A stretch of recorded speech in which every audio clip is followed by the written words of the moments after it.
Okay, well, welcome everybody. Thank you so much for being here tonight. My name is John Gannon. I'm president of ICCF, and it's great to see a lot of familiar and new faces. Before I go over a list of recognitions and thanks for making tonight possible, I would just like to say how there are not many issues that ever come to my attention that I like to talk about as urgent. In fact, I tell our NGO partners all the time to don't say that the whole house, the whole building's on fire, that calm down, make pragmatic, unpassionate arguments. But as we will hear from Dr. Markus Borner tonight, this is an issue that really is urgent. And this is a crisis. And this is something that not only is linked to our own national security and economic interests, but really is something that should be linked to all of our souls. I get accused a lot of only talking about economics and security issues, et cetera, and trying to make my arguments about why international conservation is important. But this, especially for me, our organization and others around, both conservationists and humans alike, is really rallying people around the same cause, which is to solve this poaching crisis before it has wiped out some of the most important, charismatic species we have in Africa, the rhino and the elephant. So wish we were here to talk about more less pressing, happier issues, but this is obviously an issue that you all need to talk about in the Congress and whoever in conservation and development agencies and national security policy circles, because this really cuts across the spectrum. Okay, thank you very much. I mean, when I came here, I was a bit afraid. I'm a bit of fossilized Africa person, but then I saw that my old friend Douglas Hamilton is here. So we are at least two fossils here, so that is very comforting. I just would like to introduce my old colleague and friend, Christoph Schenk, who is the head of the Frankfurt Zoological Society. Thank you. Okay, I'm afraid I have to start with the Serengeti. The picture you see here is somewhere between 50,000 and 100,000 wildebeest in one frame. And I really wanted to take you on a magical mystery tour here and show you a bit what the Serengeti is a place like. It's just unbelievable, and who has not been there, I think you will have to go. The Serengeti is just a magical place, and I could go on forever. And the problem is that David said I have 12 minutes, so and I didn't tell him that I want to talk about the magic of the Serengeti. So I really have to talk to you about that not everything is okay in paradise. A new poaching wave is rolling over Africa, and it is frightening. It is really changing things. And I just want to quickly say there's two kinds of poaching we actually differentiate. One is the poaching of meat from the local population, and that's usually driven by poverty. And actually, as long as you control it somehow, it's not that kind of a difficult one. We estimate that in the Serengeti, even if some 50,000 wildebeest are poached every year, that is not going to affect the population. A completely different story is what we called the trophy poaching. And the trophy poaching is not driven by poverty, it's driven by greed, because there's so much money behind it, and it has changed a lot. You can see this is a graph that shows the increase in rhino poaching in South Africa. From nearly nothing, within a very few years, it's over 800 animals, and it's going to a point where the population in South Africa, which is the biggest one we have still in Africa, is being reduced.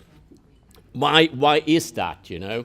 And the problem is the rhino horn has more value than gold.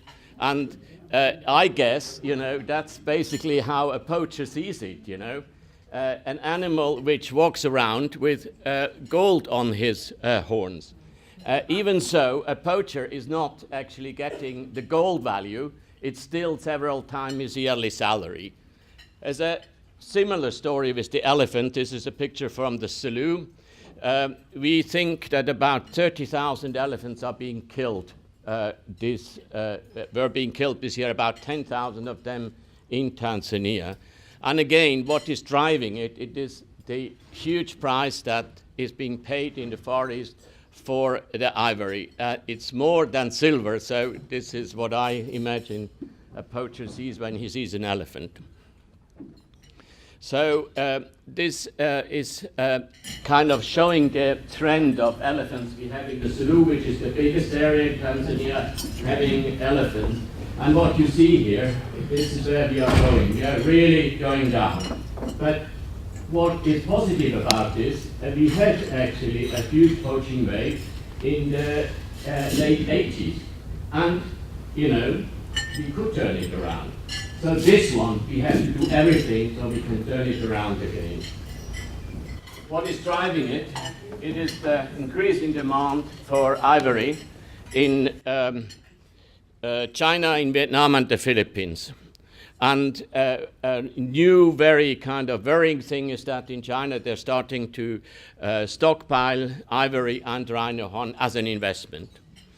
So what I would like to get over to you tonight is actually that this is not just a crisis of biodiversity. It's not just about two charismatic species which are about to vanish from this earth. It's about economy. It's about natural and national heritage of African countries, and it's about security. And Serengeti for Tanzania is their capital. And it might not look very big, but the Serengeti contributes $1.3 billion a year for the economy of the country. That's 70% of the GDP. That is a huge contribution. So tourism is a very important economic driver. It's also very important thing that you have this wilderness area for their natural heritage. And this is part of the Arusha Declaration, which the founding father of Tanzania in 1961 has declared as a manifesto, as a political manifesto. And I think it's worthwhile, I'm reading that quickly for you. In accepting the trusteeship of our wildlife, we solemnly declare that we'll do everything in our power to make sure that our children's grandchildren will be able to enjoy this rich and precious inheritance. It has to do with their national inheritance. They don't have a Golden Gate Bridge in Tanzania, but they have elephants. They don't have, you know, a Parthenon like the Greek have, but they have rhinos. And I think it's important that we understand that this is not just about biodiversity, it's about very, very important values in this country. It is interesting that if you do something, it actually works. You can protect these animals. And if you combine resource protection, that is anti-poaching, with international treaties, then it works. And this is the elephant population in the Serengeti. We had a huge, also in the 80s, a lot of poaching. But then the Tanzanian government did something. They had operation by its army and its police force all around the protected area. And this really stopped the poaching. And at the same time, the CITES convention came in to restrict trade in ivory. Combination of this has actually done something, and it is good to know that at the moment, I just heard from Tanzania that President Kikwete, the present president, is considering that they want to repeat an Operation Uhai. That means they are really determined to face this crisis from their side. Oh, sorry. Now, what can we do? And one of my suggestions is that maybe the US could help set up a multinational African force who can be called in when there is a crisis, who can come into a crisis point, who can train the people on the spot, who have the best equipment, who has the most sophisticated equipment, are best trained. So this is something we should consider. Maybe it can be linked with AfricaCom or something. But I think that would really help to stem the present poaching crisis that's going on. We can also, or we have to try to support these different organizations. In Tanzania, it's Tanzania National Parks and the Wildlife Division with modern equipment.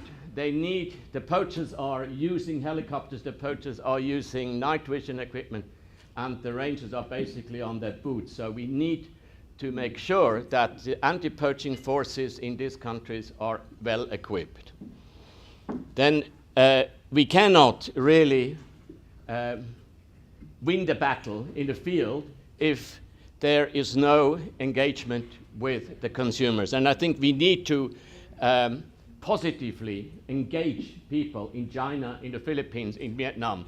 And I must say, personally, I feel quite positive about it. All I have seen is a young generation is growing up in China. They want to be part of this world. They want to be part of this planet, and they don't want to be seen destroying this planet.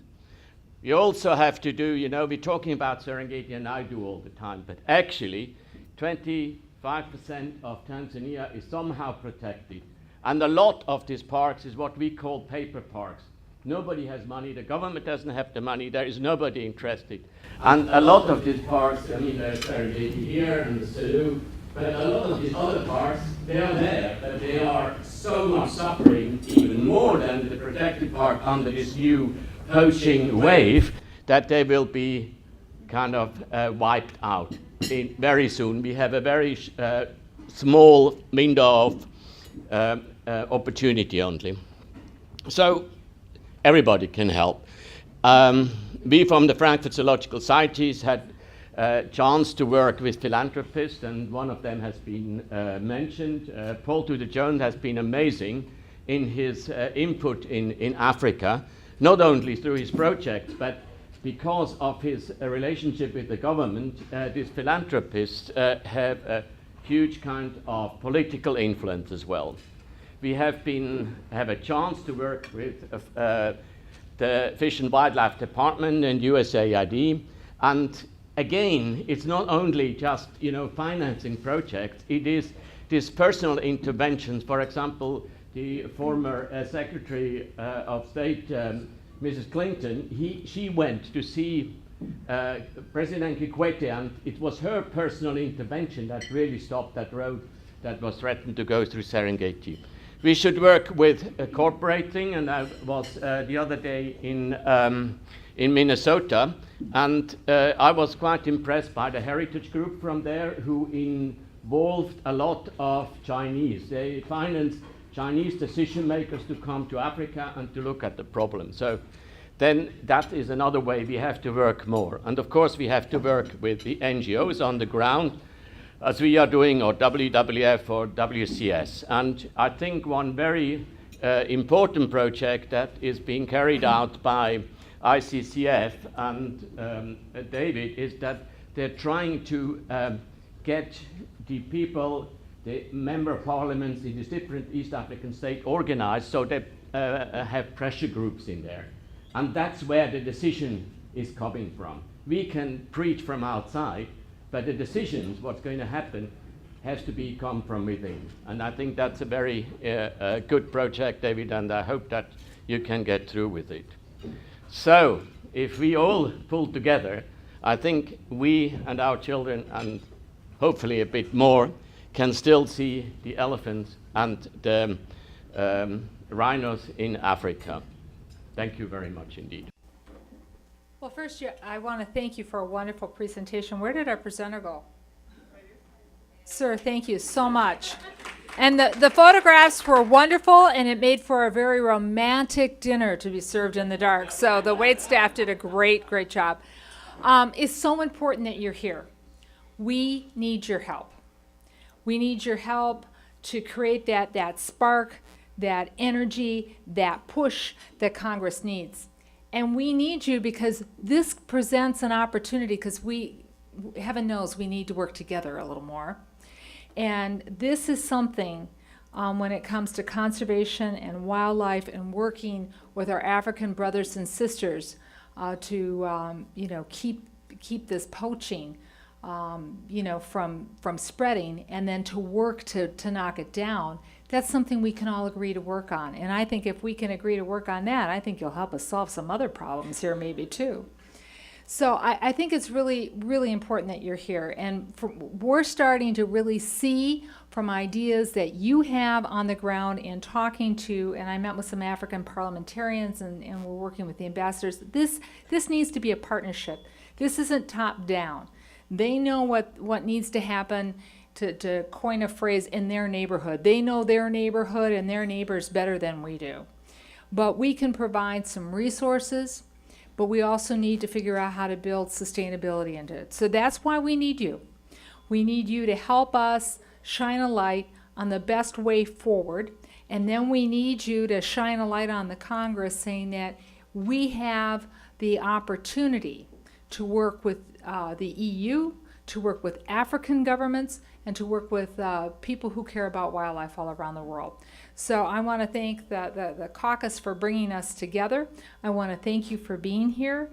And we really need your ideas. We need your input. We need your energy. And we need you to push. We need you to push. Thank you for being here.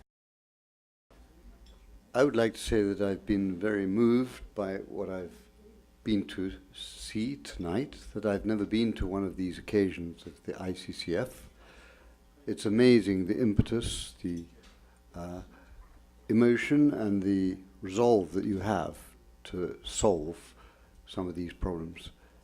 To hear Markus give that excellent presentation from the Serengeti, which has to be the last place on earth that should be lost, and to realize that this place that many people may have taken for granted is actually at risk right now is something that's got to reach out to everybody. I think that the ideas that are coming out of here are important. It is important to address the question of reducing demand for these products if we're going to win. It's important to win the hearts and minds of people in China, and maybe to do it by sharing consciousness of what we know with them, rather than just pointing the finger and saying you're the problem. The Chinese that we've met recently, and Markus showed a wonderful slide of Yao Ming, this tremendous man of 7'6" tall, talking with his African companions in Beijing at a press conference, and talking from the Yao Ming Foundation to say that Chinese people must share with him what he felt when he saw living elephants that thrilled him to the core, and when he saw dead elephants that shocked him to the marrow. We've had also Li Bingbing, who may not be known to you, but she now knows elephants, and she is known by at least 100 million Chinese people who admire and look up to her. I think if we have that attitude that several speakers have referred to, Markus, you were most eloquently talked about the need to have a coalition of minds, from concerned individuals to scientists to NGOs, international organizations like UNEP, and not excluding governments themselves. Nobody's going to win this fight on their own. So my expression is one of gratitude to see so many leaders in one room who can make a difference, and such a a terrific commitment. I wish you the best in the world and hope that you will succeed. Thank you. Good evening. I didn't prepare myself to say a word. I just wanted to come here and listen. But after the presentation, I thought I should say something. And I don't have much to say, but just to thank you for the good work you are doing in Tanzania. You have heard what the presenter said, and we are happy that you are ready to join hands with our government to tackle this problem. I don't have much. I just want to say thank you.